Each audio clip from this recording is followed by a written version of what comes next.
Hay pocas historias tan fascinantes como la del Imperio Romano. Vamos a hacer un viaje rápido por su increíble ascenso y, claro, también por su caída, para entender cómo algo tan inmenso llegó a dominar el mundo y por qué, al final, todo se vino abajo. Para empezar, tenemos que hacernos a la idea de la escala. En su punto más álgido, el Imperio Romano era una auténtica locura. Se extendía desde las nieblas de Gran Bretaña hasta las arenas de Mesopotamia, desde el norte de Europa hasta el desierto del Sáhara. Un dominio, de verdad, colosal.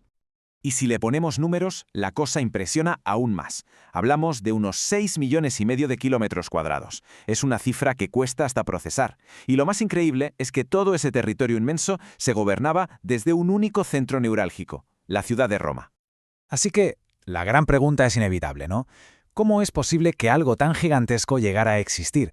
Y, por supuesto, la otra cara de la moneda, ¿cuáles fueron las grietas que hicieron que todo este edificio se derrumbaron? Para entender el imperio, primero hay que entender de dónde salió.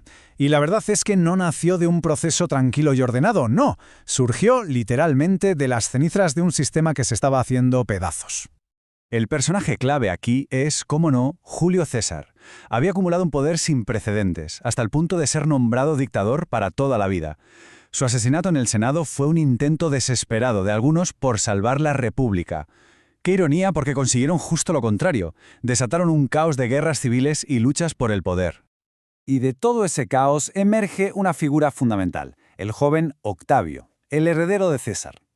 Tras derrotar a rivales de la talla de Marco Antonio y Cleopatra, se encontró con todo el poder en sus manos. Y con un dilema enorme. ¿Cómo gobierno yo ahora con poder absoluto sin que me llamen rey y me pase lo mismo que a mi tío abuelo?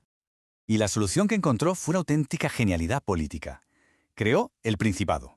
A ver, oficialmente, de cara a la galería, las instituciones de la República, como el Senado, seguían ahí. Pero en la práctica, todo el poder de verdad, el militar, el político, el religioso, lo tenía él. Se hizo llamar Augusto, y con él nació la figura del emperador. Con este nuevo sistema en marcha, Roma entró de lleno en su edad de oro. Fue un periodo de paz y prosperidad como nunca se había visto, y que además iba a durar siglos. A partir de Augusto comienza ese periodo casi legendario que conocemos como la Pax Romana. Como podemos ver, esta era de paz se extiende durante los siglos I y II, más o menos desde el fin de la República hasta el final de la gran dinastía de los Antoninos, casi 200 años de estabilidad. El punto culminante de la expansión llegó con el emperador Trajano, que por cierto era de Hispania. Fue bajo su mandato cuando Roma controló ese mapa gigantesco que vimos al principio, desde Escocia hasta el Golfo Pérsico. Ese fue el cénit absoluto del poder romano.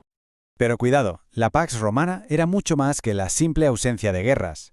Fue el motor que permitió que la cultura romana se expandiera, que se concediera la ciudadanía a millones de personas y, sobre todo, que se produjera la romanización. Es decir, que las provincias, desde Hispania hasta Siria, empezaron a adoptar las leyes, la lengua y el modo de vida de Roma, creando un mundo increíblemente unificado.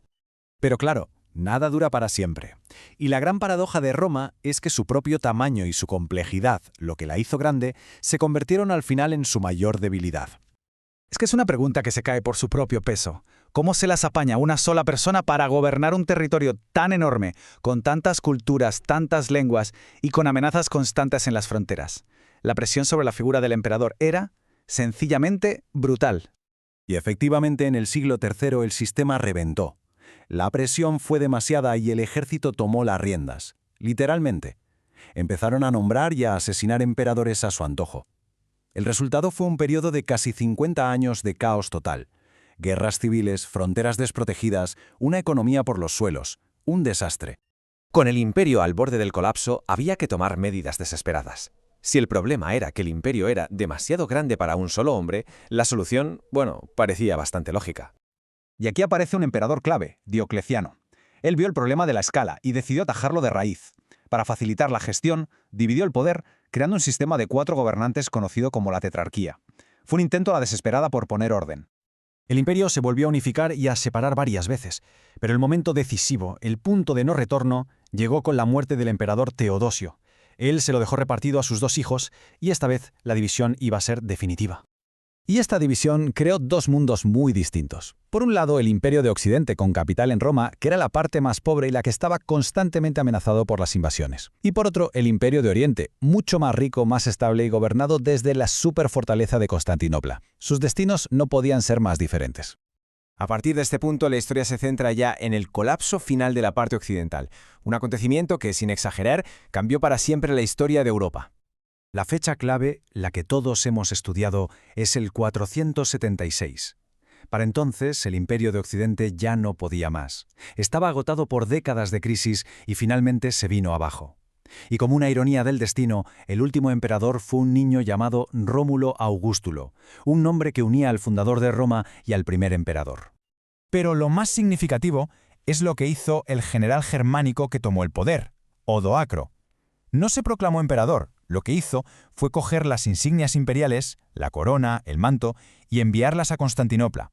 Fue un gesto simbólico para decir, señores, esto se ha acabado, aquí ya no hay imperio.